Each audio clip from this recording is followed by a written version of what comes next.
Hello, Willa. And we greet you this day. It's a pleasure to speak with somebody so wise. I appreciate your You wisdom. can't be talking about me then. Thank you. I want to talk about a concept that I call green utopia. And I brought this up the other day with Bashar. And I'd like some advice on how to enjoy and experience the path of most allowance in that creation of the version of Earth that I prefer. But you know, the messenger has already given you the formula. What would be different from that then, except to be following your passion to the best you can with no insistence on the outcome? Why would you think there'd be a different formula for that? I don't think there'd be a different formula. Sometimes I'm challenged to be calm and enjoy and trust the path. Well, that's part of the process then for you, isn't it, dearie? Yes. And So then you're doing the right thing, aren't you, by facing those challenges with a good heart and a positive sense of your well-being. yes. Yes. Well, that's all you got to do. It's all you've got to do. You don't have to overcomplicate it, Okay. unless you really want it to be more complicated. Do you enjoy the complications? I actually enjoy simplifying the complications. Well, then you have to give yourself a complication first before you can simplify it, can't you? Yes. And I work with a lot of physicists and biologists, and they really enjoy complicating it. And that's all right, because the irony is that they're looking for simplification through the complications that they create. It's true. It's true. I know that's probably why I said that. And you mentioned pins and other dimensions, and I've been enjoying Pin charts. pin charts. Can you tell me about pin charts? A pin chart is simply a way of calibrating and demonstrating and showing the idea of the different connections you have to different parallel lifetimes that are simultaneously existing, some of which may overlap with your contemporary self and are called counterparts, some of which may be upline, what you call the future, some of which may be downline, which you call the past, some of which may be in parallel realities, hence the pin parallel incarnation. So it's a way of simply creating a three-dimensional chart of all the different connections that you may have going on simultaneously right now, so you can understand yourself more holistically from a type of oversoul point of view. Oh, fabulous.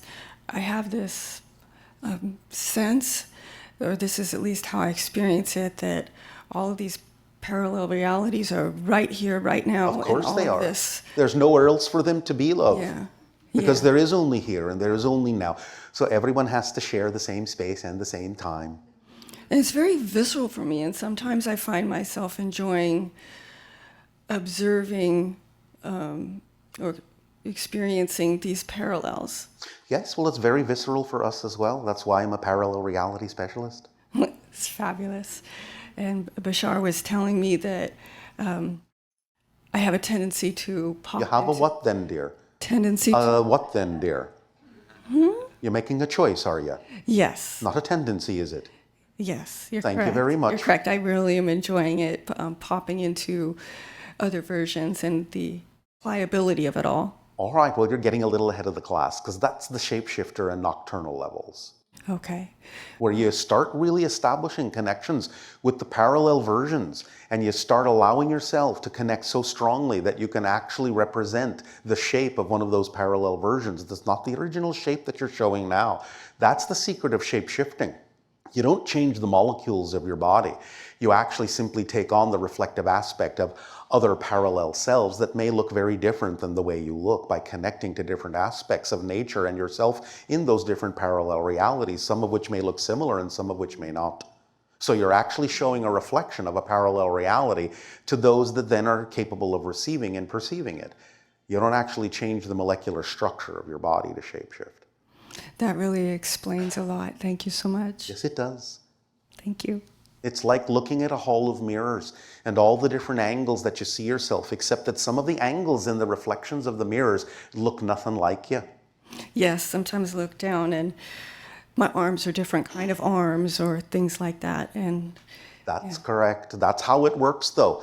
It's the idea that everything is a reflection in an infinite hall of mirrors. That's the thing that the shapeshifters understand and can use to their advantage in that way, by making a stronger connection and identification more and more, as we have begun to discuss, from the oversoul point of view, so that they can reflect and represent many of the different aspects of their parallel connections to those around them.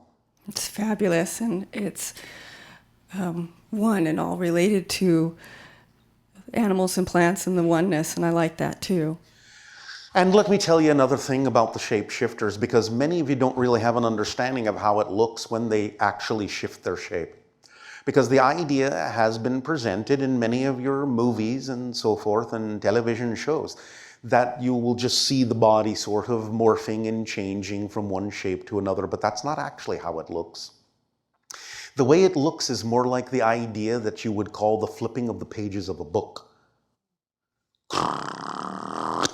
where each page is a slightly different shape until they go from the shape they were to the shape they wish to be.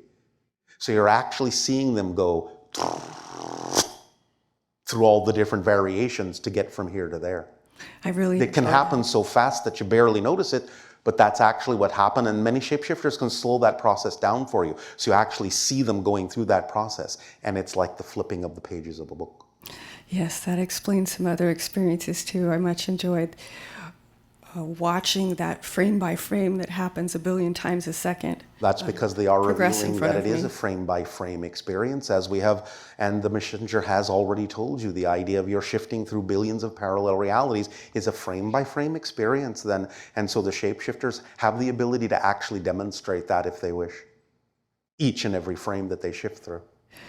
And everybody has that ability. They're just You do, unaware. it's just that it's happening so automatically, and you create this illusion of continuity that you don't really notice it. But you can slow it down and you can start to see it. Yes. And that's what the shapeshifters do. That's what they have learned to do. Very fun. Well, that is the third level of mastery.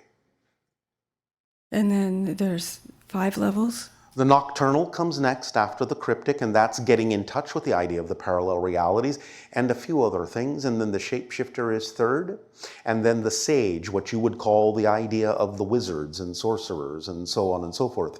That's the fourth. And then the fifth is called the wraith, where you are, in a sense, capable of becoming a quasi-physical being and having connections to the spirit world while still manifesting the idea of spirit on the physical plane as well. Fabulous. Yes, it is. And we'll get there eventually in the ideas that we will share with you. But first we must start at the first step in the first stage of the cryptic, so that you anchor yourself like the roots of a tree to Gaia and the earth, so that you may be very stable when you start to stretch out and explore these higher energies, and so that you do not lose your way. Because it can become very confusing when you stretch out to those other dimensions. You don't want to lose yourself or lose the theme that you're exploring. So anchoring yourself solidly in physical reality by communing with nature in a variety of ways is the first stage. Okay. Does this help you then?